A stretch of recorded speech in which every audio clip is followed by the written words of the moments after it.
Bonjour à tous, je suis ravie de vous revoir sur ma chaîne. Aujourd'hui, nous nous voyons pour une vidéo mes livres préférés. Et aujourd'hui, nous allons parler de ces deux petites merveilles. Ce sont des romans historiques de Gilbert Borde qui s'appelle La Peste Noire. C'est en 2 tomes. Vous avez donc le tome 1 qui s'appelle La Conjuration d'Hélice. Et bien sûr, le tome 2 qui s'appelle Le Roi Chiffonnier. Et ce genre de livre, c'est tout ce que j'aime. C'est un mélange, un savant mélange de vraies histoires avec des vrais événements, de vrais personnages, mélangés à de la fiction. Et c'est juste le parfait pour moi. Donc, le but de la vidéo, c'est pas de tout vous dire en détail, parce que le but c'est que vous aimiez ou que vous ayez envie de lire le livre, que vous vous précipitiez dans vos librairies ou au pire sur des sites pour que vous puissiez vous procurer ces petites merveilles. Donc, je vais tout vous faire dans les grandes lignes. Et au moment où ça commence, où l'histoire commence, Eugénie est déjà posée, on va dire. Elle est mariée à un certain Geoffroy d'Oz, elle est déjà mère de 2 garçons. Et comment dire, bon, elle est dans un château, c'est pas la grande richesse, mais bon, ça aurait pu être pire.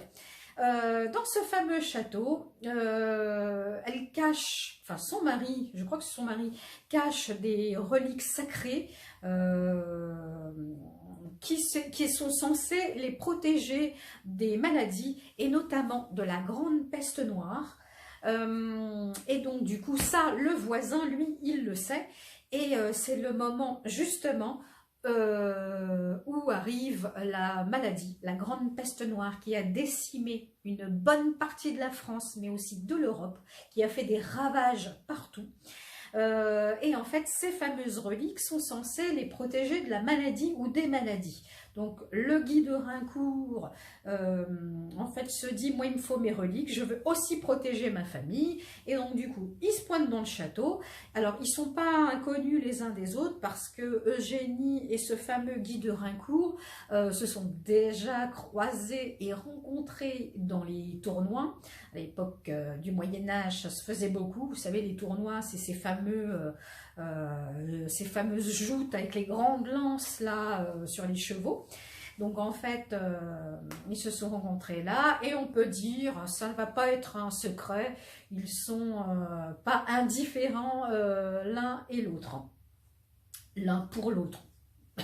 Donc voilà, donc du coup il débarque dans le château, il éclate la famille, ça veut dire qu'ils partent tous je ne sais pas où, le mari il se retrouve, oui en fait il se sauve par un truc souterrain pour pas périr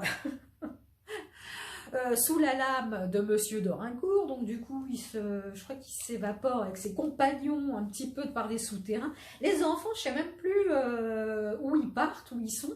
Et Eugénie est faite captive. Donc, on va dire, pas dans d'atroces conditions. Elle est plutôt... ça va, elle est dans une chambre parce qu'il ne faut pas oublier que Guy de Raincourt, il a l'œil aussi. Il n'est pas indifférent à son charme, hein, donc du coup il la met dans une chambre du château, elle est plutôt bien traitée, et puis ouais ça va, enfin bon voilà, il y a pire comme moyen de captivité. Donc du coup, arrivé à un moment, alors je ne sais plus pourquoi, je ne sais plus comment, elle, ce qu'elle veut, c'est retrouver son fils, enfin ses fils ou son mari.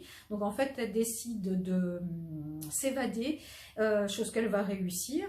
Et en parallèle, il y a aussi l'histoire du roi de France, qui est un Valois, il l'appelle le Valois dans le livre. Les Valois ont vraiment existé, hein, ils se sont... enfin, les Valois, ce sont... Comment dire, Ça s'est arrêté, la dynastie des Valois s'est arrêtée parce que, après Henri III, juste tout simplement, il n'y a pas eu de descendance, donc du coup, Henri IV, qui était le beau-frère d'Henri III, dernier des Valois, a été fait roi de France. Donc ça, c'était pour l'histoire, c'est pas grave.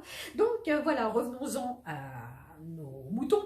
Donc du coup, en parallèle, je vous disais qu'il y a ce fameux roi que Eugénie veut faire partir du trône, elle et d'autres, parce qu'elle apprend, nous on l'apprend aussi un petit peu plus tard dans le livre, elle l'apprend, enfin on l'apprend même tant qu'elle, hein, que en fait elle est la fille de la reine de France, qui n'est plus bien sûr, et d'un troubadour. Donc ça c'est pareil, c'est pas possible, hein, une reine de France ne se remarie pas.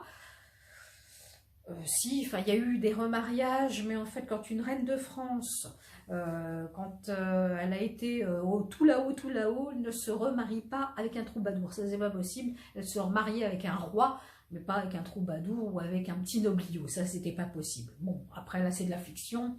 Elle est donc la fille de la reine de France, de feu la reine de France et d'un troubadour. Et en fait, elle est aussi la demi-sœur de elle est la demi-sœur parce que sa mère a eu un garçon quelques années avant avec le roi de France. Et je ne sais pas par quel miracle, il est en Italie et il a été élevé en Italie. Pareil... pour Eugénie, au moment où elle naît, elle est retirée à sa mère, ça c'est un fait avéré. Il est vrai que quand une reine, ou même des favorites, hein, donnaient naissance à un enfant, ce n'est pas elle qui élevait les enfants, ils étaient dès leur naissance donnés tout de suite en nourrice, et les reines, les mères, en fait, ne voyaient pas leurs enfants, ou alors enfin, très peu, ou alors ils étaient déjà d'un certain âge. Bon, bref, après ça c'est un truc bizarre de l'histoire, c'était comme ça. Donc du coup, la reine de France meurt quelques années après la naissance, je crois que c'est je crois qu'elle avait 1 an ou 2. Et donc du coup, Eugénie, je ne sais plus, je me rappelle plus par qui elle est élevée, mais bon, voilà. Donc voilà, on apprend qu'elle est de haute noblesse, de haute naissance.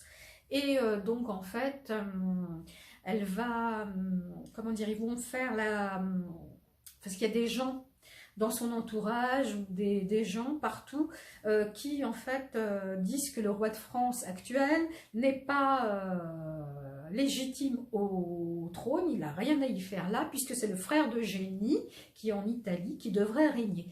Donc il décide de monter une conjuration, donc la conjuration d'Hélice. Voilà, c'est donc le titre du tome 1. Et en fait, il décide de le renverser et de mettre le roi, son frère. Donc du coup, voilà, c'est des péripéties. Moi, c'est ce que j'aime dans ces livres, c'est que ça s'arrête jamais. Il y a toujours un truc, elle se fait... combien de fois elle se fait enlever, elle est séquestrée, elle est enfermée, combien de fois elle s'en est ressortie. Enfin bon, bref. Et alors c'est pareil, il y a un truc qui m'a... Mais c'est pareil, hein, à l'époque, je sais pas, il partait. Alors par exemple, son Guy de Rincourt, là, dont elle est amoureuse secrètement, lui c'est pareil, il est appelé par le roi de France, qui va les opposer aussi, parce que lui il est pour le roi de France, elle est pour son frère, donc ça va faire des histoires entre eux. Alors les personnages, ils partent entre les deux histoires, là, enfin dans les deux livres, il se passe 13 ou 14 ans, je crois, et en fait, ils partent aux quatre vents. Les uns ils sont là, ils font leur vie, ils font leur nouvelle vie, ils se croisent, ils se décroisent, et en fait il se passe du temps, ils font leur vie, je sais pas, t'as un mari, t'as 2 enfants, ou enfin bon, après les mœurs ça c'était pas les mêmes, parce que des mariages, il y en avait très peu par amour, c'était beaucoup plus par intérêt ou par alliance, pour les alliances, mais enfin bon, après ça... Enfin, ça, c'était ce genre de mariage, c'était surtout les hautes sphères, hein, c'était pas les paysans, tout le monde s'en foutait. Hein. Donc voilà. Ils sont séparés, chacun mène sa vie, elle est dans sa conjuration, elle veut faire venir son frère, lui il est auprès du roi de France, il rencontre le mari, hein, je parle de, comment il s'appelle, de son mari de Geoffroy, d'Oz fait la connaissance de Charles de Navarre, dit dans le livre, hein, Charles le Mauvais, je ne sais pas s'il a vraiment existé, ou ça m'étonnerait, hein, je crois pas, je crois que c'est un personnage de fiction. Mais bon, en fait, vraiment, la fourberie à son état pur. En tout cas, le personnage, ils l'ont bien corsé, méchant à souhait, aucune pitié pour personne. Enfin bon, donc ils s'allient parce que c'est des copains de beuverie, ils se rencontrent dans des rades, dans des comment des bouges qu'ils appelaient ça à l'époque, des trucs glauques où c'est de l'alcool, des femmes, enfin de la prostitution, enfin bon voilà, dans les trucs glauques, et bon ils vont mener, même si ça va mal tourner pour le mari d'Eugénie, mais bon voilà, il fait sa petite vie et elle aussi. Quoi dire d'autre, pour pas trop vous en dire, pour vous en dire sans trop vous en dire. Donc voilà, oui, par rapport à la peste, qui est quand même un des personnages principaux de l'histoire, parce que même des fois dans l'histoire, c'est prenant, mais dans le cas où vous avez oublié qu'il y avait la peste qui décimait les populations, elle vient toujours, elle est omniprésente, elle est toujours là. À un moment ou à un autre, hop, elle va arriver.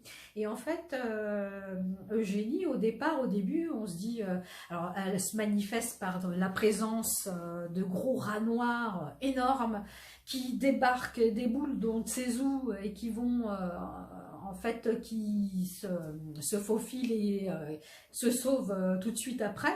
Et en fait, on se rend compte que c'est annonciateur de la maladie, que la peste n'est pas loin et qu'elle va faire du mal. Et ça ne loupe pas à chaque fois. Et c'est toujours en présence d'Eugénie. Bon, après, partout dans le royaume, mais en tout cas dans l'histoire, Eugénie, on se dit, oh purée, il va avoir, au départ on se dit ça va être pour elle, mais non, après on se dit non, c'est le personnage principal, elle peut pas mourir tout de suite au début. Enfin bon, donc les rats noirs sont annonciateurs de la maladie, et à chaque fois ça ne loupe pas, où qu'elle soit dans le royaume de France, quand il y a des rats noirs, en fait, ça annonce la maladie. Et donc, ça ne loupe pas, il y a beaucoup de morts. Et donc, du coup, on se dit, bon... Et en fait, à chaque fois, au fil des livres, on se dit, mais c'est pas possible. Enfin, moi, je me le suis dit, j'ai dit, mais c'est pas possible, en fait, elle n'est pas... C'est pas son ennemi, en fait, la peste. Les rats noirs et la peste noire, c'est pas son ennemi, en fait, c'est son allié. Parce qu'à chaque fois, je me disais, mais alors, elle décime son entourage. Hein. Il y a des gens avec qui elle va faire un petit bout de chemin, à qui elle va bien s'entendre, à qui elle va avoir des sentiments. Il y a des gens, en fait, la maladie va lui faucher, elle va lui enlever à Eugénie. Mais elle la sauve aussi de pas mal de situations. Donc c'est là où je me suis dit, mais en fait finalement c'est pas son ennemi, c'est son allié. Et en fait ça ne loupe pas, parce que 2 ou 3 chapitres plus tard, c'est ce que se disent les paysans et les gens qui la traquent, parce qu'à un moment elle va se faire traquer, je ne sais pas par quel biais ils vont se dire qu'en fait c'est elle qui est la faucheuse, c'est elle l'annonciatrice de la malmort, puisqu'ils appelaient ça la malmort, la peste.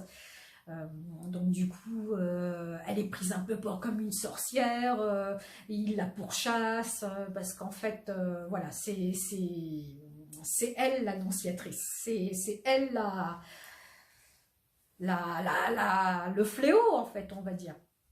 Donc voilà, quoi vous dire d'autre aussi? Oui, donc cette fameuse peste noire a fait beaucoup de ravages. Il y en a eu 2 principales. Il y en a eu au Moyen-Âge, en 1348, c'est là où au moment où notre histoire a lieu. Et il y en a eu une après. C'est pareil, elles ont toutes les 2 ravagé la France et l'Europe. Mais à l'époque, je vais dire sous Louis XV, mais Louis XV il était encore enfant. La France, c'était le régent qui gouvernait la France parce que Louis XV était encore enfant. Mais bon, les deux ont fait des ravages et de grandes catastrophes. Et donc en fait, si vous avez envie, en tout cas si vous n'avez pas envie de lire le livre, mais en tout cas si vous voulez allez voir sur internet, sur YouTube, vous avez beaucoup de reportages et de documentaires sur la grande peste. Alors la grande peste noire, c'est le nom qui a été donné à celle de 1348 au Moyen-Âge, et après il y a eu celle d'après Louis XV. Donc en fait vous avez les deux épisodes, donc vous pouvez choisir votre période, mais en fait c'est super intéressant. C'est un sujet qui m'a toujours intéressé, donc voilà. Quoi d'autre? Ah ouais, alors un truc qui m'a complètement choquée, j'ai jamais compris pourquoi. Dans les bouquins, et c'est dans la réalité même, c'était vraiment comme ça, je ne sais pas pourquoi, voilà.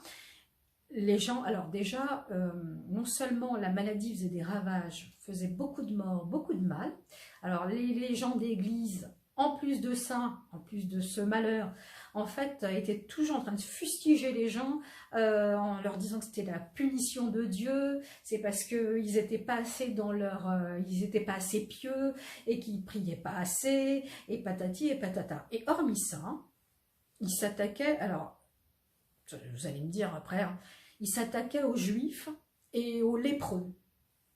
Et il y a d'autres personnes, mais je ne me rappelle plus qui, je ne sais plus si c'est les handicapés ou je ne sais plus quoi. Donc en fait, dans leur tête, non seulement on les bassinait avec expiez vos fautes et tout ci et tout ça, et en plus, ils n'ont pas trouvé mieux à faire que d'aller décimer des juifs et des lépreux et d'autres personnes. Je n'ai pas compris. Alors vous allez me dire, autre temps, autre mœurs, ok, d'accord, qu'ils avaient peur de tout à l'époque, même de l'eau. Ok, d'accord, mais quand même, à quel moment vous dites, à quelle époque, quelle que soit l'époque, vous vous dites, oui, alors si on tue tel ou tel peuple ou telle personne, la maladie va partir. Mais à quel moment, quoi? Enfin bon, bref. Ça, c'est que mon avis. Bon, après, je vous dis, on n'est pas dans la même époque, on aurait peut-être fait pareil à ce moment-là, enfin, on aurait peut-être eu les mêmes idées à ce moment-là, mais je sais pas, ça me sidère. J'ai dit, mais attends, mais comment tu peux en arriver là, quoi? Bon, bref, c'est pas grave. Enfin, c'est grave, je veux dire, c'est pas le but du bouquin, mais dans la réalité, ça s'est vraiment passé comme ça. Ils ont vraiment tué des juifs et des lépreux. Ils allaient mettre carrément... Alors, parce que les lépreux étaient un peu à part, on les voulait pas dans les villes, donc en fait, ils étaient un peu parqués dans des espèces de petits... Alors, je sais pas, on va pas dire villages, mais des endroits où en fait, ils étaient qu'entre eux. Alors, bien sûr, tout cerclés, tout enfermés, hein, fallait pas se mélanger à eux et eux qui se mélangent à eux. Et ils mettaient carrément le feu à tout ça, quoi. C'est incroyable, quoi. Mais en plus, ça s'est vraiment passé, quoi. Donc, vous vous dites, bon, il le dit dans le livre, mais ça s'est vraiment passé comme ça, quoi. Bon, bref. Donc, voilà. Quoi dire d'autre? Donc, je vous cache pas non plus qu'il va y avoir une petite histoire entre Guy de Raincourt et Eugénie, hein, comme je vous l'ai dit au début, vous avez dû vous en douter, malgré le fait qu'ils soient mariés, mais bon, ça à l'époque, hein, il y a très peu de gens qui faisaient de mariage d'amour, hein, c'était surtout des mariages de raison, et surtout d'alliance, hein, contre tel duché, j'aurais tel truc ou telle terre, bon voilà. Donc voilà, alors ça va être, c'est pareil, il va y avoir un petit épisode qui va les séparer et puis bon, je vous laisserai le lire parce qu'en fait elle va avoir un petit garçon de ce fameux Guy de Raincourt, donc en fait ça va les séparer, ils se retrouvent, ils se séparent, ils se retrouvent, il y a un enfant entre temps, ils se retrouvent, lui il repart, enfin bon voilà quoi. Et bon, à la fin, ça se termine plutôt bien puisqu'ils se retrouvent tous les deux. Et le mari, vous allez me dire, eh ben, le mari, vous avez qu'à lire, vous allez voir comment ça se termine entre eux. Quoi d'autre? Oui, quand même, la maladie qui fait des ravages, comme je vous l'ai dit, je passe du coq à l'âne. Elle fait des ravages, oui, c'est vrai, mais effectivement, Eugénie, comme je vous le dis, perdait des êtres chers, et aussi, au passage, elle va perdre un de ses garçons de cette fameuse peste. Donc, voilà. Le frère... Quand on va lui annoncer que, parce que lui aussi il ne le sait pas, hein, qu'il était de noblesse et encore moins fils de roi et qu'il devait régner. Donc en fait à un moment, Eugénie retrouve son frère pour lui dire et pour le mettre sur le trône, n'oubliez pas la conjuration d'Hélice, lui il vrille. Hein. Alors lui, alors, on n'a pas compris, hein, il était, alors on l'appelle le roi chiffonnier parce qu'en fait il était drapier. Hein, il ne savait pas qu'il était roi de France, donc du coup, bah, il a été élevé en Italie, il a appris un métier, il était ce qu'on appelle drapier, donc un marchand de tissus et tout ça.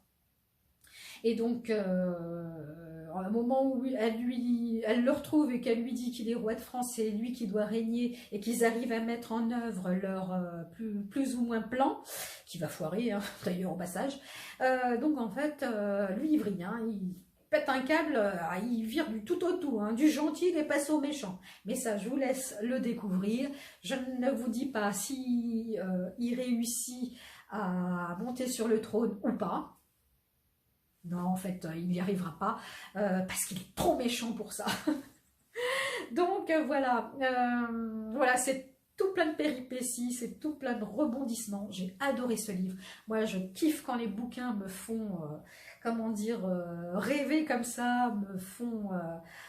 ah, j'aime bien, ça s'arrête pas, j'adore. Donc voilà, j'avais beaucoup de mal à le quitter, mais j'avais beaucoup de mal... je me dis, bon, allez, lis, et puis, parce que je voulais savoir, et en fait, après, j'ai dit, non, non, non, non, arrête, parce qu'il n'y en a plus, comme toujours, hein, de toute façon, mais ça, après, vous en fichez, hein, de ma vie, enfin, bref. Surtout, si vraiment vous voulez un truc léger, bon, l'histoire, c'est pas léger, mais il faut se rappeler que c'est quand même une fiction. Si vous voulez un truc haletant, franchement, sympa à lire, c'est pas chiant, franchement... Lancez-vous parce que c'est génial. Donc comme d'habitude, je vous mettrai en barre d'infos toutes les références du livre, hein, si ça vous intéresse de toute façon. La vidéo est maintenant terminée, je ne sais pas combien de temps je suis, mais elle doit être déjà longue. Donc vous n'hésitez pas à liker si vous avez aimé la vidéo, mais surtout si je vous ai donné l'envie de lire le livre. Vous n'hésitez pas à commenter si vous avez quelque chose à me demander en particulier. Et puis de vous abonner tant qu'à faire, si le cœur vous en dit. La vidéo est maintenant terminée. Je vous souhaite une bonne journée ou une bonne soirée selon le moment où vous allez regarder cette vidéo. Et moi je vous dis à très bientôt pour une prochaine vidéo.